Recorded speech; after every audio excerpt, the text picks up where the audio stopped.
Well, for me, I follow two main frameworks when it comes to constraints in a business and then testing and solving those constraints. So the first is known as the theory of constraints. I'm actually writing a book on it right now. It's probably this cornerstone of how I grow and scale, the 3,000 plus businesses that we've worked with so far. It's a very simple concept, but essentially you'll identify whatever is the greatest constraint in your business and you solve it, and then you'll unlock another constraint from there. The best way I illustrate this is one of my longest term clients has been a client of mine for 3 years now. He was like, hey, like I'm I'm not going to renew with you guys. I've worked with you for 2.5 years. There's this other guy I want to work with, and he's telling me the reason I can't get past, we took it from zero to over 250 grand a month. Is the reason I can't get above 250 grand a month is because I need more setters. I need setters. That's the problem. I need more setters. And I was like, okay, like I respect that. Whatever you want. We were grateful for your business. But just to be clear, let's pull out the data and look at your business.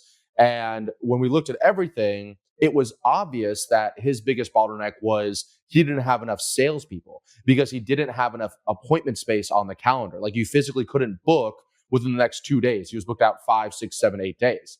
And so I was like, okay, so the theory of constraints would tell us that if you solve the setter problem, you're still going to be constrained because you're just going to get more appointments for a calendar that you already are too filled on.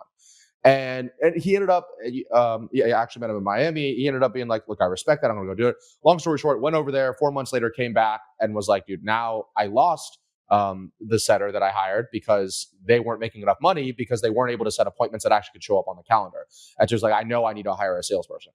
Then we hired a salesperson, and then he was able to scale to $500,000 a month because the constraint in the order of operations was, it's not a traffic problem. It's not an appointment problem.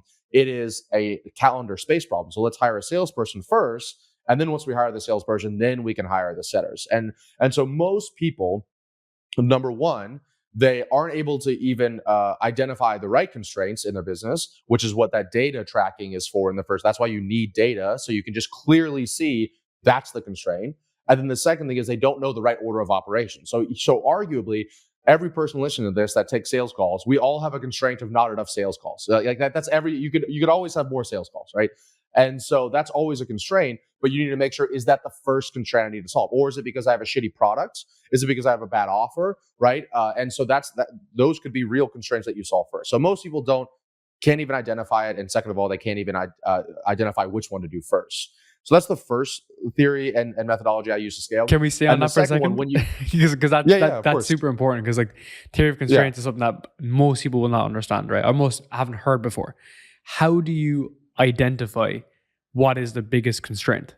Because like everyone will say everything is, though. Do you get me? Everyone will be like, oh, it's marketing. I literally just walk through the same formatting I just did a second ago. I'm just like, okay, I guess the simplest way to do it is, if I solve this, would it grow the business? That's the simplest way to do it. So for that, my client, if he got another setter, that wouldn't grow the business because the problem was the salesperson. So the simplest way I look at it is like, if I solve this first, because as a CEO, your main responsibility is the proper allocation of time, capital, and people, right? And so if you are saying, for example, that company that said that I can afford to do it, right? They're allocating money, and I'm sure people, and doing all these tests correctly. You could maybe argue that they might even be inefficient, as a lot of companies that are spending a lot of money, they kind of just throw money at things. Now, they're way ahead of me, so I'm not even going to act like I'm smarter than these people at all. But I'm just saying that that's why a lot of corporations are really inefficient, because they just throw they're not really properly allocating stuff. And so you just need to identify, like, okay, if I were to, let's say you had unlimited money or unlimited time, if I solve this problem, would it grow the business? Would it unlock the next constraint? And the fun thing is that you're right.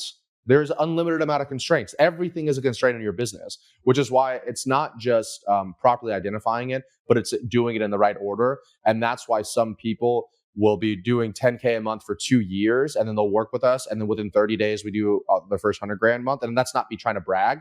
That's a lot of times it's the first thing we do with our clients is we create a data tracking system for them in the last 90 days. And then we're able to say, oh, wow, this whole time I thought that I had crappy salespeople. But the real problem here is that we have a bad show up rate, or that our marketing system is getting unqualified. Like, they've never had, let's say, an appointment scoring process. So they keep on going and ripping through new salespeople, and these salespeople suck. These salespeople suck. They have 10% close rate.